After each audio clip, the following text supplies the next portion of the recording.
చాలాసార్లు చిన్న చిన్న పనులు కూడా ఎంత పెద్ద పరిణామాలు దారితీస్తాయో మనకు తెలియదు. కానీ చరిత్రలో కొన్ని సంఘటనలు సాధారణంగా ప్రారంభమై ప్రపంచాన్ని కుదిపేసే విధంగా ముగిశాయి. అలాంటి సంఘటనలను తెలుసుకుందాం. ఈ వీడియోలో మనం చూడబోతున్నాం ప్రపంచ చరిత్రలో అత్యంత భయంకరమైన ప్రమాదాలు. ఇవి ఎలా జరిగాయి, ఎందుకు జరిగాయి మరియు వాటి వల్ల ప్రపంచం ఏం నేర్చుకుంది.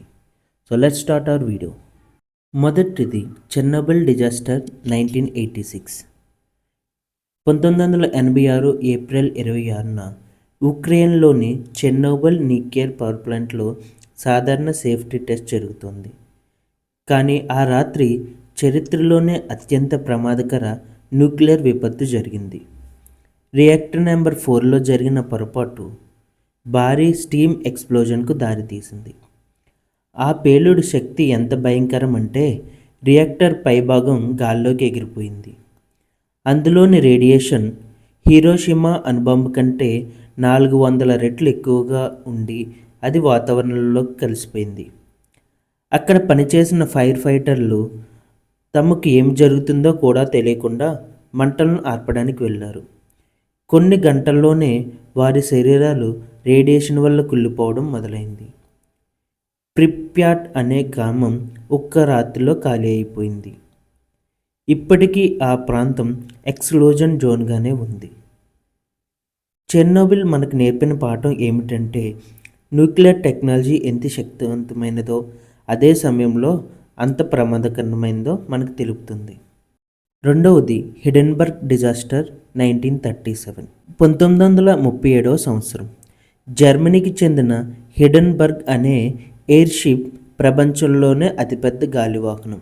ఇది భవిష్యత్తు ప్రయాణాల ప్రతీకగా భావించబడింది. కానీ న్యూ జెర్సీలో ల్యాండ్ అవుతుండగా ఒక్కసారిగా మంటలు చెలరేగాయి. కొన్ని సెకండ్లోనే ఆకాశంలో ఉన్న ఆ భారీ ఎయిర్షిప్ అగ్నిగోళంగా మారింది. 36 మంది అక్కడికక్కడే మరణించారు. ఈ సంఘటన ప్రపంచాన్ని షాక్ గురి చేసింది. ఆ రోజు తర్వాత ఎయిర్షిప్ ఇండస్ట్రీ దాదాపుగా ముగిసిపోయింది. ఒక ప్రమాదం మొత్తం ట్రాన్స్పోర్ట్ భవిష్యత్తునే మార్చేసింది. మూడవది భూపాల్ గ్యాస్ ట్రాజడీ 1984. ఇండియాలో జరిగిన అత్యంత భయంకరమైన industrial disaster Bhupal gas tragedy. 1984 December 2 రాత్రి సమయం యూనియన్ కార్బైడ్ ఫ్యాక్టరీ నుంచి మిథైల్ ఐసోసియానేట్ అనే విషవాయువు లీక్ అయింది. నగరం మొత్తం నిద్రలో ఉంది. కానీ గాలి ద్వారా వ్యాపించిన ఆ విషం వేలాది మందిని నిద్రలోనే చంపేసింది. ప్రజలు శ్వాస తీసుకోలేక వీధుల్లో పడిపోయారు. కొంతమంది కళ్ళు కోల్పోయారు. చాలామంది జీవితాంతం ఆరోగ్య సమస్యలతో బాధపడ్డారు.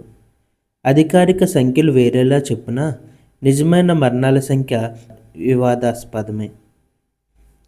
భూపాల్ మనకు చెప్పింది ఏమిటంటే లాభాల కోసం సేఫ్టీని నిర్లక్ష్యం చేస్తే దాని మూల్యం మొత్తం సమాజం చెల్లించాల్సి వస్తుంది. నాలుగవది హాలిఫాక్స్ ఎక్స్ప్లోజన్ 1970.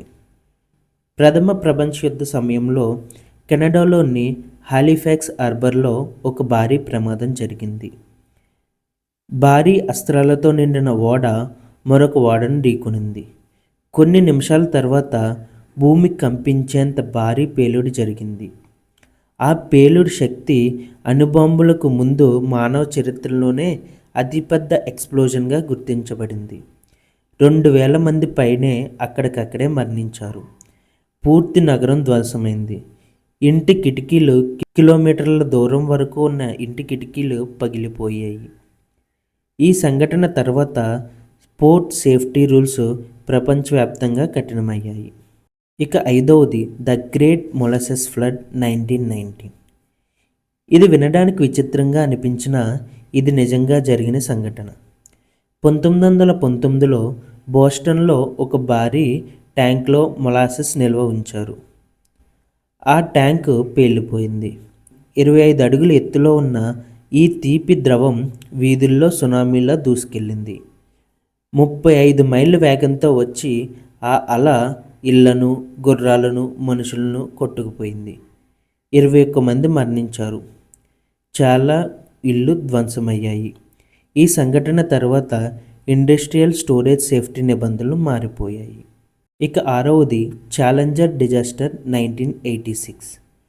1986 జనవరి 28. లక్షలాది మంది టీవీలో ప్రత్యక్షంగా చూస్తుండగా నాసాకు చెందిన ఛాలెంజర్ షటిల్ ఆకాశంలో పేలిపోయింది. లాంచ్ అయిన 73 సెకండ్లకే షటిల్ అగ్నిగోళంగా మారింది. అందులో ఉన్న 7 మంది వ్యోమగాములు మరణించారు. కారణం చాలా చిన్నది. చలికాల వాతావరణంలో పనిచేయని ఒక చిన్న రబ్బర్ ఓరింగ్, ఒక చిన్న భాగం విఫలమవడం అతిపెద్ద విపత్తుకు కారణమైంది. ఈ ఘటన తర్వాత నాసా మొత్తం సేఫ్టీ సిస్టమ్ను మార్చాల్సి వచ్చింది. ఇక 7వది సెంట్రలియా మైన్ ఫైర్. అమెరికాలోని పెన్సిల్వేనియాలో ఉన్న సెంట్రేలియా అనే ఒక చిన్న పట్టణం. 1962లో అక్కడి బొగ్గు గనుల్లో మంటలు చెలరేగాయి. కానీ ఆ మంటలు రోజులు కాదు, నెలలు కాదు, ఏకంగా 60 ఏళ్లకు పైబడి ఇంకా మండుతూనే ఉన్నాయి. భూమి చీలిపోవడం, రోడ్ల నుంచి పొగ రావడం మొదలైంది. చివరికి మొత్తం పట్టణాన్ని ఖాళీ చేయించారు. ఇప్పటికీ ఆ ప్రాంతం గోస్ట్ టౌన్గా పేరు పొందింది. ఇక చివరిది డీప్ వాటర్ హారిజన్ 2010. 2010లో మెక్సికో గల్ఫ్లో ఉన్న deep water horizon oil rig పేలిపోయింది. 11 మంది కార్మికులు మరణించారు. కానీ అసలు ప్రమాదం తర్వాత మొదలైంది. 87 రోజుల పాటు సముద్రంలో నిరంతరం చమురు లీక్ అయింది. మిలియన్ల గ్యాలన్ల ఆయిల్ సముద్రంలో కలిసిపోయింది. సముద్ర జీవాలు, పక్షులు, మత్స్యకారుల జీవితం అన్నీ నాశనమయ్యాయి. ఇది ప్రపంచ చరిత్రలోనే అతిపెద్ద సముద్ర ఆయిల్ స్పిల్గా నిలిచింది. ఈ ప్రమాదాలన్నీ మనకు ఒకే విషయం చెప్తున్నాయి. మనిషి ఎంత టెక్నాలజీ అభివృద్ధి చేసినా ఒక చిన్న తప్పు అన్నింటినీ నాశనం చేయగలదు.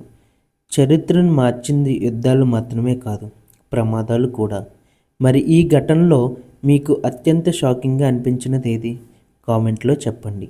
ఇలాంటి మిస్టరీలు, చరిత్రలోని చీకటి నిజాలు, ఇంకా తెలియని ప్రపంచ కథల కోసం ఈ ఛానల్ని సబ్స్క్రైబ్ చేయండి.